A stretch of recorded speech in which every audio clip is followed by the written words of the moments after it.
এই পুডিংটা যে এত মজা হবে, এত ক্রিমি হবে, এটা বানানোর সময় আমি নিজেও বুঝতে পারিনি। সব সময় কিন্তু আমরা ক্যারামেল পুডিংটা দুধ আর ডিম দিয়েই করে থাকি। এই পুডিংটা বানাতে আমি কিন্তু দুধ ব্যবহার করিনি। কি দিয়ে পুডিংটা করেছি সেটা আপনাদের সাথে শেয়ার করব।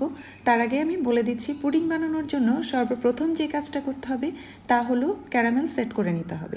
এই ক্যারামেলটাকে ঠান্ডা করে নিতে হয়, তাই সর্বপ্রথমেই আমি একটা পুডিং মোল্ডে ক্যারামেলটা সেট করে নিচ্ছি।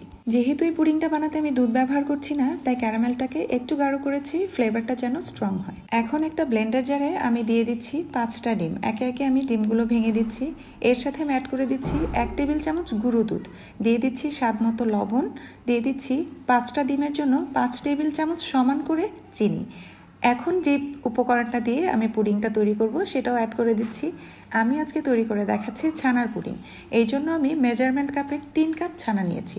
5টা ডিমের সাথে 3 কাপ ছানা দিলেই এই পুডিংয়ের ঘনত্বটা একদম ঠিক হবে। ছানার সাথে আপনারা দেখতে পেরেছেন আমি সামান্য পরিমাণে ছানার পানিও দিয়ে দিয়েছি।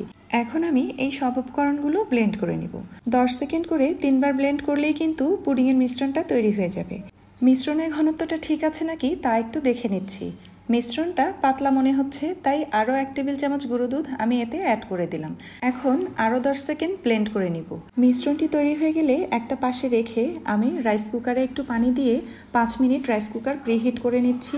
অন্যদিকে ক্যারামেলটাও ঠান্ডা হয়ে সেট হয়ে গেছে। এখন একটা ছাঁকনির সাহায্যে পুডিংয়ের মিশ্রণটা ছেঁকে নিতে হবে।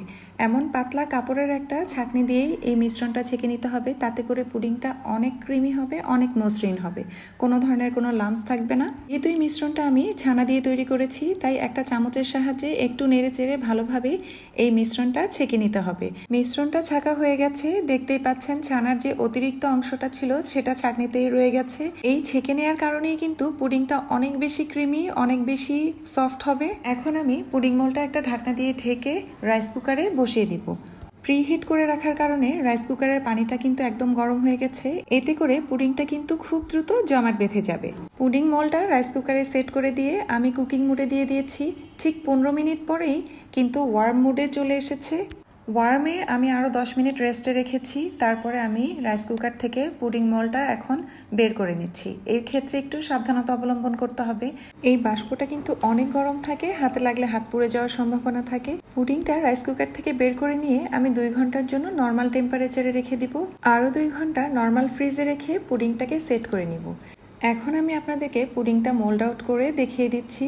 একটা ছুরির সাহায্যে প্রথমে পুডিংটা মোল্ড থেকে ছাড়িয়ে নিচ্ছি। এতে করে পুডিংটা ট্রান্সফার করতে খুব সুবিধা হবে। যে প্লেটে আমি পুডিংটা সার্ভ করব সেই প্লেটটা মোল্ডের উপরে রেখে পুডিংটা ট্রান্সফার করে নিচ্ছি। এই কাজটা কিন্তু একটু ট্রিকি। এই কাজটা একবারেই করতে হবে, বারবার ট্রাই করা যাবে না, তাহলে পুডিংটা ভেতর থেকে ভেঙে যাবে। চলুন দেখে নেই পুডিং এর ফাইনাল লুকটা কেমন এসেছে। মাশাআল্লাহ, অনেক সুন্দর হয়েছে। প্রথম দর্শন তো হয়ে গেল, এখন গুণ বিচার করার পালা। চলুন পুডিংটা কেটে দেখে নেই ভেতরের টেক্সচারটা কেমন এসেছে। বিসমিল্লাহ। আপনাদের সাথে সাথে আমি নিজেও অপেক্ষা করছি পুডিংয়ের ভেতরের অংশটা কেমন হবে সেটা দেখার জন্য। মাশাআল্লাহ, এতটা ক্রিমি, এতটা সফট হয়েছে।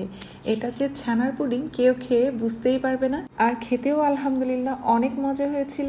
আশা করি আপনাদেরও ভালো লাগবে। আমার ভিডিওগুলো যদি ভালো লেগে থাকে লাইক, কমেন্ট, শেয়ারের পাশাপাশি একটা ফলো দিয়ে রাখবেন, যাতে করে মজার সব রেসিপিগুলো আপনি সবার আগে ট্রাই করতে পারেন। দেখা হবে অন্য কোনো দিন নতুন কোনো ভিডিও নিয়ে। সেই পর্যন্ত সবাই ভালো থাকবেন। আল্লাহ হাফেজ।